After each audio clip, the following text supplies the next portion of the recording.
Bisola is a 35-year-old mother of three who lives in a community in the eastern part of Ilorin, the capital of Kwara State, Nigeria.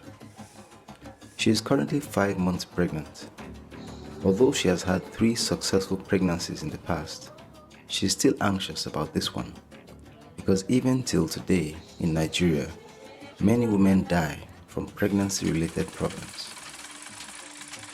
She is one out of a large number of women who lose their babies or even their lives every year in Nigeria. The reasons for these high mortality rates among women and their newborns are many, but critical among them are 5 preventable complications of pregnancy and childbirth: haemorrhage, sepsis, eclampsia, obstructed labor, and abortion complications. One of the critical issues experienced by women like Bisola is the lack of adequately skilled midwives and other maternal and child healthcare staff to deal with obstetric complications. It is critical for us through this program to strengthen some of our service delivery. What does that mean? It's important for us to know that ABC, what are the things you have to do quickly to save lives? A lot of cases we've had are people who are almost coming to us at the tail end, and it's an emergency and we have to react to it. Is it that the staff and the personnel that are in those institutions are adequately trained to managing emergencies? Are the people that are receiving those patients in an emergency case like that, are they prepared to receive such patients? If indeed they get to those places, do they know what to do there? So these are essential things. To assist the Kwara State government in tackling this problem, Wellbeing Foundation Africa partnered with the Liverpool School of Tropical Medicine and Johnson & Johnson to implement an impressive intervention program, the first of its kind in Nigeria. From the first moment I witnessed the impact of hands-on, anatomically delivered simulation model training globally, I knew that building a community of well-practiced, multidisciplinary delivery teams could address the local frontline barriers to improving care services rapidly and wholeheartedly at both the health system and societal level. This project started in 2015. The aim of the project was to improve the availability and quality of maternal and neonatal health services in Kwara State by building the capacities of healthcare workers in basic and comprehensive emergency obstetrics and newborn care. If you look at the structure of the program, is to solve the common causes of maternal and perinatal morbidity and mortality in this country, and also to fill in knowledge gap of people that are working. If you have a person that's been in the system, science is changing every time, things are evolving every day. So you have to be skillful, you have to know how to do the right thing before you can actually have a good result. So that's what the program actually brought in. First of all, I would like to appreciate the Liverpool School of Medicine for the training organized just to improve our own knowledge on how to manage emergency cases. I'm very glad that I was part of those who were trained for the program because I was able to utilize the ABCs of life in the management of an Atlantic patient just on the patient I delivered 2 days ago. It increased my own knowledge and also added to my own value being a midwife, because if I'm a midwife and I cannot handle any emergency case in the community, it's just like a figure out. We have a lot of challenges because though we learned about saving lives in the school, but the step-by-step ABC, their approach to how to attend to all those emergencies were well understood when this program came on board, and it has really helped our clients. You know, when you learn theory and you are able to practicalize it, you will never forget. The training benefited us a lot. It increases our knowledge and experiences of we the doctors, nurses, especially our midwifery in this facility, and especially it helps us in managing complications concerning maternal and child health emergency in this facility. And it also enhances the skills of health workers in this facility. I was trained about emergency cases in maternity, then how to handle it, like resuscitation of newborn babies, way to handle like CPR, chest compression, pre-eclampsia, treatment of pre-eclampsia.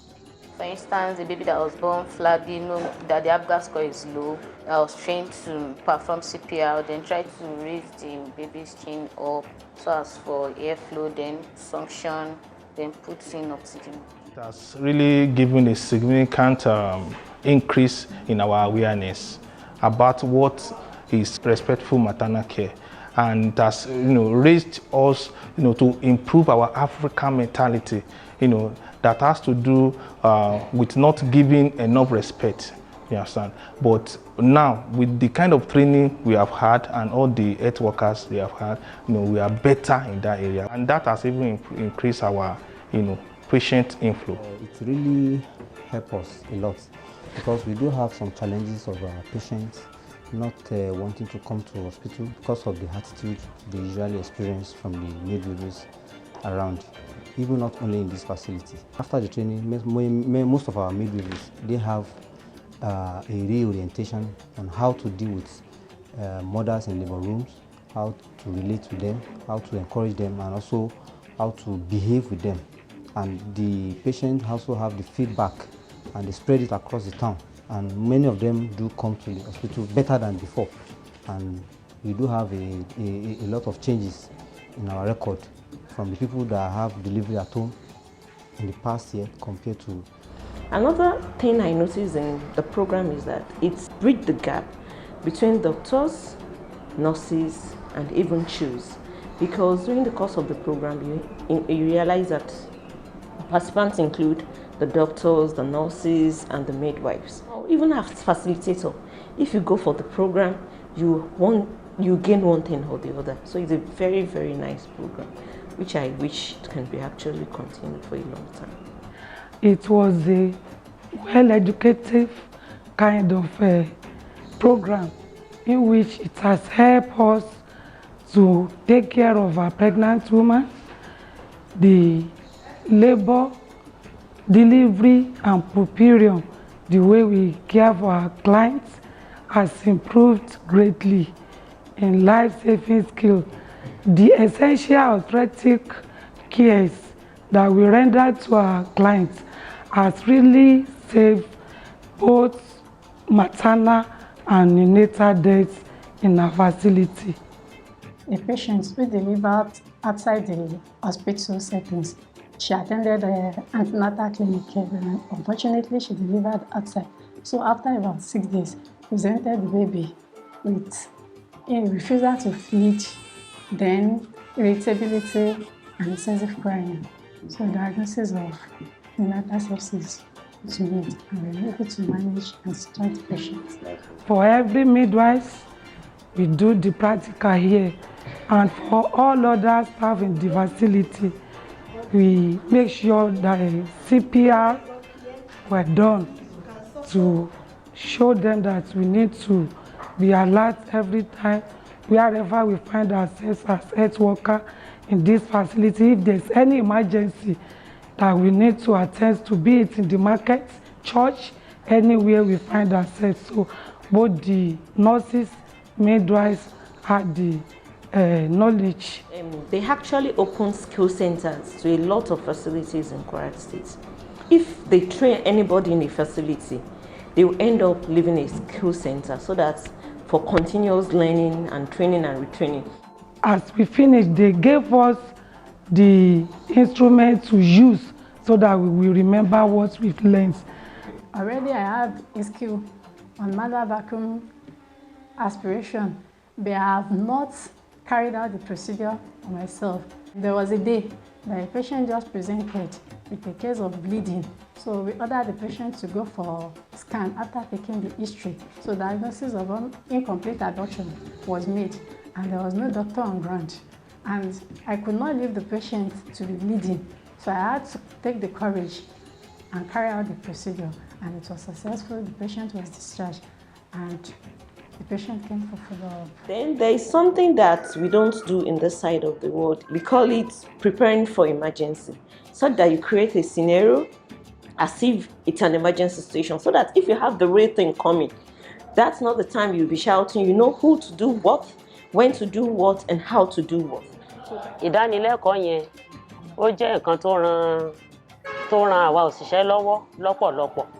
Ó sì ran iléeṣẹ́ wa náà lọ́wọ́ nítorí pé gbogbo nǹkan tí wọ́n kọ́ wa nígbà yẹn àwọn nǹkan kọ̀ọ̀kan tí a kì í ṣe tẹ́lẹ̀ tó jẹ́ pé a máa ń refer àwọn patient lọ sí secondary level. Àwọn irú nǹkan báyẹn ó ti wà tá a ti ń rí ṣe bí àpẹẹrẹ àbí àwọn èèyàn bá ní threatening abortion a máa ń sábà ń sáré refer wọn ni.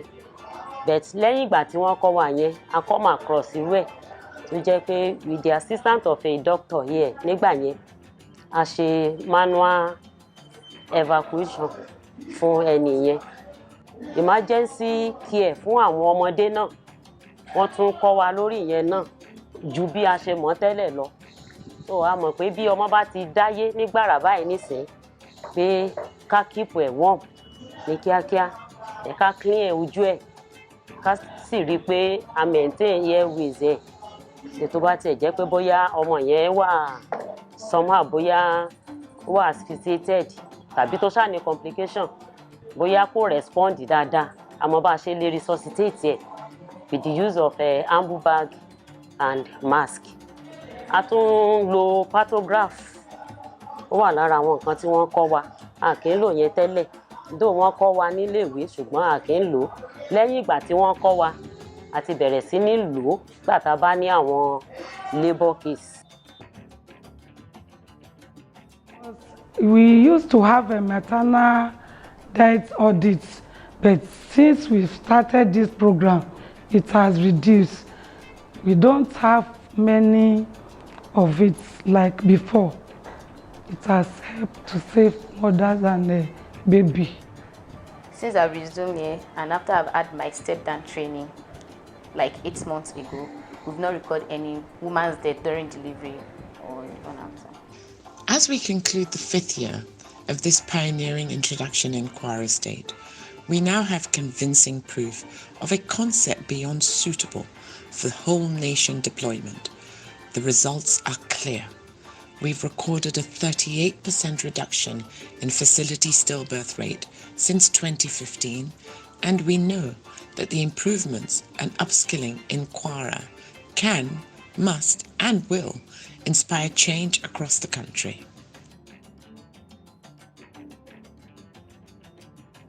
Many of them are yet to be trained on the previous program, and some have been trained and they have been transferred. So even though those that will step down the program to have also been transferred. So we are having new members, new staff in the facility, and we're happy if they can also undergo the training and benefit from the training. Challenges díẹ̀ tá a ní òun ni bẹ́ẹ̀ náà ṣe dé iléeṣẹ́ wa yìí ẹ̀yin gan fúnra yín ẹ̀ ti rí i pé iléeṣẹ́ wa yìí ó bù wá kù kò bójúmu tó ìta rẹ̀ kò bójúmu tó inú ilé náà kò bójúmu tó àwọn àdán yẹn wá lẹ́nu then àwọn rúùfù míì ti já kò wà conducive enough fún wa then àwọn nǹkan míì tá a sì tún fẹ́ kí àjọ yìí ṣe fún wa òun náà ní irú ẹ̀kọ́ báyìí a fẹ́ kí wọ́n sì tún mọ́ gbé wá sí nítorí pé ó update wa. Please to continue with the training so that more health workers will be trained, and training more health workers will also reduce the maternal mortality and the neonatal mortality rate in the country. For women like Bisola, the success of the EmONC project means there is hope that pregnancy and childbirth no longer have to be plagued with fear and trepidation, but rather the joy of expecting new life.